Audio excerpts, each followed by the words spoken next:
Smell me like a Hellcat.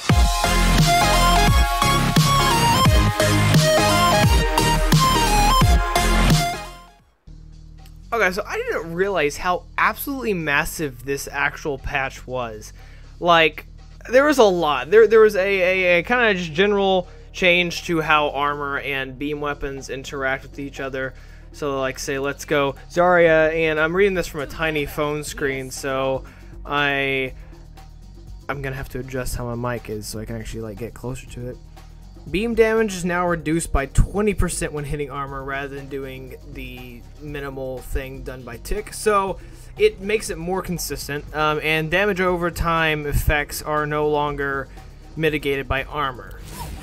So like if you're damaged over time like poison, it won't affect you the same way or anything like that. The developer comment on this: damage taken by armor from damage over time effects such as Widowmaker's Venom Mine and beam weapons such as Symmetra's Photon Projector vary greatly.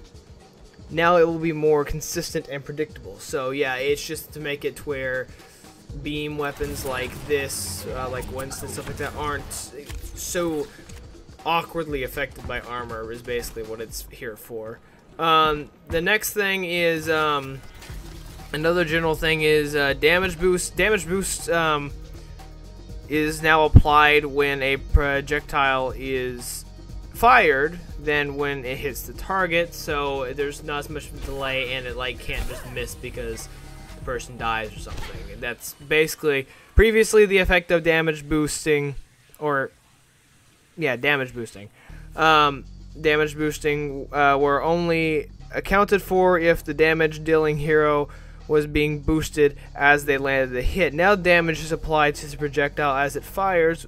This means that the damage dealing hero doesn't need to be boosted when the projectile hits the enemy for the damage boost to occur. So it's just an awkward thing. It's more of a quality of life thing.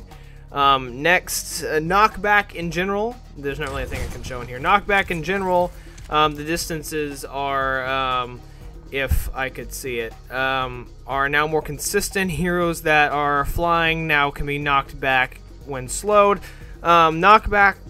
Developer comment is knockbacks are now less affected by how the enemy was moving when they hit, instead of having small or large knockbacks that depend on chance. Knockback will feel similar regardless of the enemy's movement leading up to the knockback, allowing flying heroes like Mercy, when using Valkyrie ability, or Diva using her boosters, to be properly knocked back, makes it more fluid and realistically gameplay wise.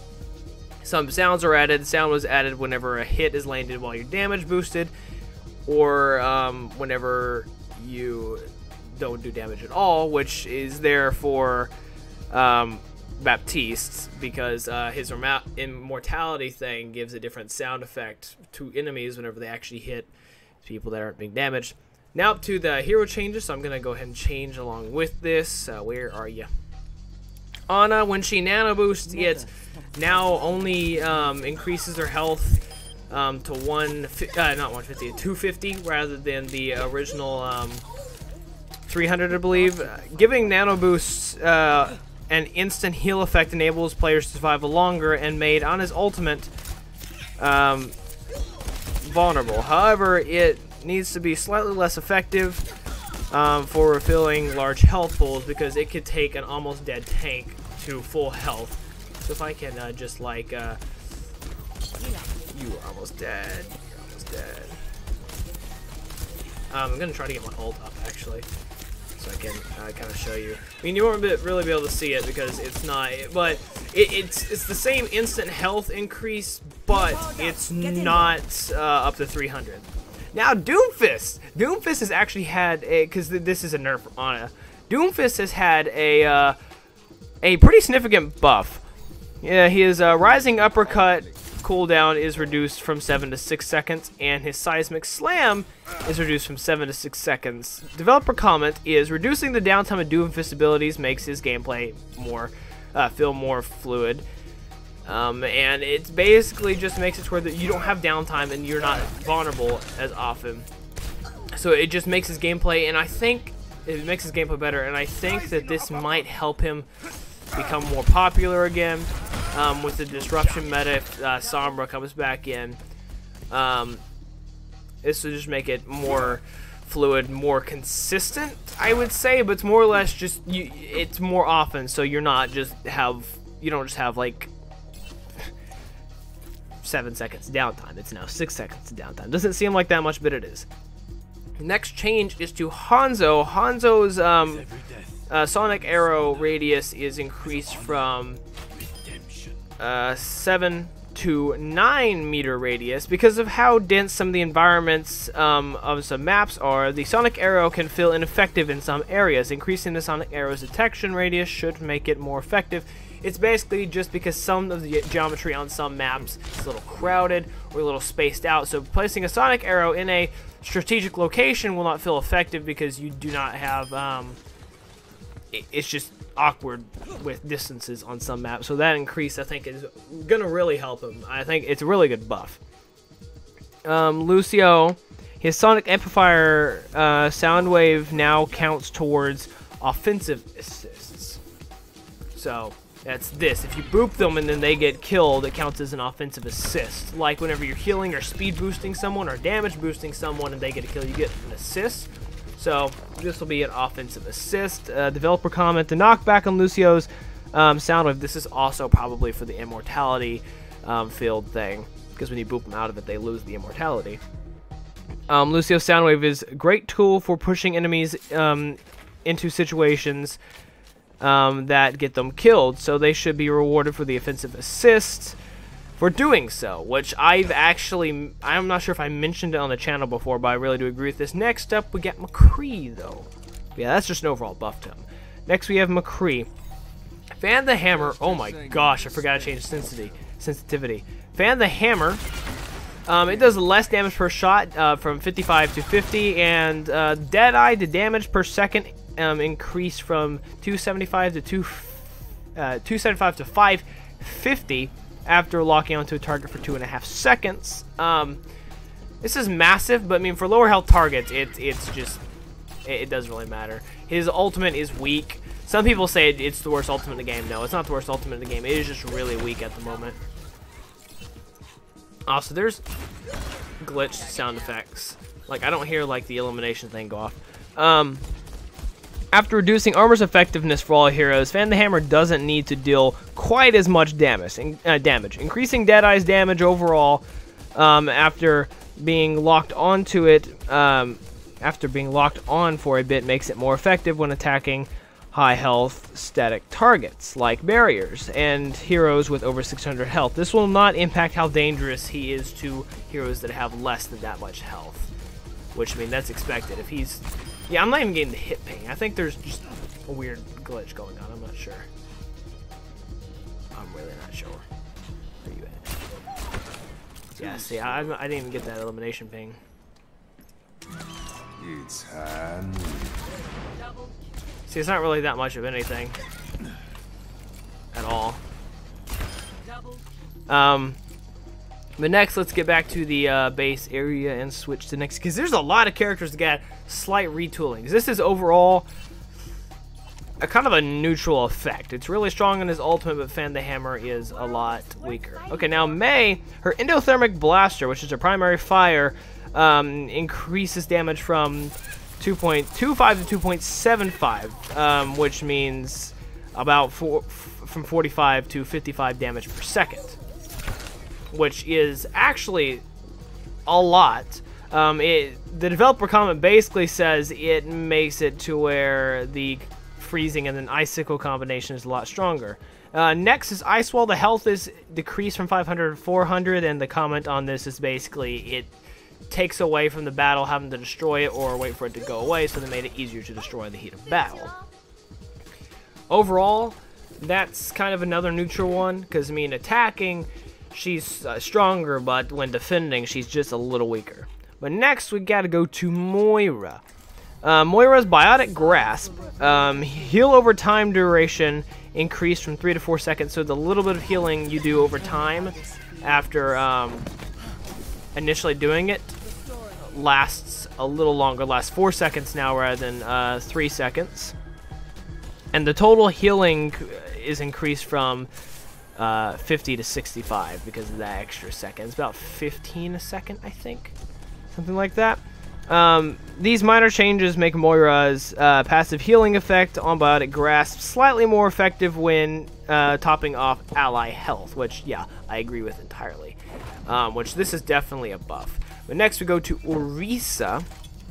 Her fusion driver movement speed reduces her less than it used to, because used to, like D.Va, she gets really slow whenever she uses it. But it's reduced from 50% to 30%, which is like a character would whenever they're holding a shield. Like Reinhardt's speed is reduced by, I think 33% actually. But still, it's just makes it a lot. You actually can move whenever you're attacking a lot more. You just have more mobility as a main tank. The main comment on this is, as a defensive tank, Orisa can have trouble pushing forward with her team. Allowing Orisa to move faster while firing should make it easier to apply pressure on the enemy team and use her barrier in a protective way, which, I mean, yeah, of course. It's a buff. It makes her just more mobile, basically, whenever she's attacking. Farah, her rocket launchers, the minimum explosion damage is increased from 16.25 to 20. This change sets the rocket minimum damage back to where it was before the rebalance, which the first change, the one that was that rebalance, changed her main damage to a, I think, a lower number, so they're increasing the splash damage, so the total damage is more now than it used to be. That's basically about what it is. And I believe next we got Soldier 76. Soldier 76 has a couple of changes. He has changes to about everything, but they're just minor retooling. With Soldier 76, his pulse rifle damage increased from 19 to 20. This is just a minor thing. Just because of it's basically trying, I'm not sure what they're doing with him. It almost looks like they're trying to take him back to where he was before. Now his sprint delay before he can fire again is much less. Like it's not much less, it's slightly less, from 0.5 to 0.3 seconds, which means he can be sprinting and then start shooting slightly quicker, ever so slightly quicker. And this slightly quickerness is just enough that he could basically keep himself from dying whenever he's in a face-to-face combative situation with somebody. It's not really that extreme, but I mean, in Heat the Battle, you need everything. And then his other change is his attack visor now can target the Immortality Field robot that is with Baptiste, and it can also target Riptires, which, I mean, I don't know. I didn't even realize it didn't target. I guess I just never play Soldier 76 against Junkrats. That's has to be what part of the thing is. But this change basically increases his potential to kill enemies. That's what their developer comment is. It just makes him better at damaging. Sombra has a change to her hack. The hack cooldown is reduced by half when hacking a health pack, rather than reducing it all the way down. I'm not sure if there's a health pack here somewhere. There is. But typically, the cooldown is 8 seconds. But I believe now it is reduced to 4 seconds. And this makes it just feel, according to the comment, just makes it feel more rewarding to actually hack health packs. See, yeah, it takes it down to 4 seconds. It just makes it more rewarding to hack health packs, since it was kind of discouraged because it's an 8-second cooldown. You could really be hacking someone out of their ultimate or something in that time. So that's overall a buff. Soldier 76 is also overall a buff. Torbjorn has been changed. He has had, on top of his normal 200 health, has a 50 armor added, but the overloaded armor maximum is still 350, because it changes the added from 150 to 100. So it's not a buff overall. It kind of just gives him slightly bit of that overloaded potential up at all times. It makes him a lot more powerful because he is too easy to kill whenever he doesn't have armor on. Developer comment is exactly that. His survivability was really low. They hope to shift the power from his overloaded to his base health, which is exactly what I just said. Widowmaker's Infrasight has changed. It now reveals enemy health bar, so I'm gonna try to get this up real quick. Can I? Oh, didn't kill him. If I can get it up real quick, I can finish what I'm saying. Oh, hi. How you two? Where are you at? Alright. But the Infrasight now reveals enemy health bar, so I can see this. But, thing is now, it cancels whenever she dies. So Infrasight is immediately removed upon her death. So this is done because there is really no direct counter to it. So to make it, if she does this last ditch effort in order to make your team have that little tactical advantage, since there is no counter to her ultimate, they have it to where it just removes itself. And this is something that I have been wanting. This next thing. This is overall a nerf. A tactical buff, but an overall nerf to her ultimate. But someone else that I'm actually really happy they added a change to was Wrecking Ball. His adaptive shields no longer cancel his ball, which I don't know why this wasn't a thing in the first place, because his shields are like, it just stops the entire momentum of everything, just activate them. I think it's a good idea that they did this. I don't know why it took them so long. I'm so glad that they finally did it. I didn't even press that. I'm not sure why that activated.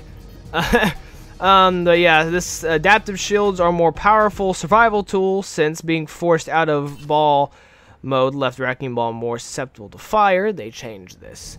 Besides that is all the hero changes. I mean, most of the rest are just bug fixes, but yeah, there was a lot of just changes that I don't think anyone really knew about, in all honesty. Like, I didn't know about these till I saw, I think, like BCT's video or something like that. BTC, not BCT. But yeah, I didn't even know about this until I saw BTC's video about it. So I mean, I really wish Blizzard did better at announcing these things, because I honestly didn't even know how to access the patch notes until literally just like a minute before recording this video. But yeah, that's all the major changes. Overall, it's a lot of buffs, a couple of minor nerfs, but most of the nerfs, the character also had some sort of buff involved with it. So overall, it's just a overall retooling of many of the characters. So, now all that's out of the way, thank you guys for watching. Please like, comment, and subscribe for more content, and I will see you guys in the next one. This is Matt, the Emerald Avenger. Peace out.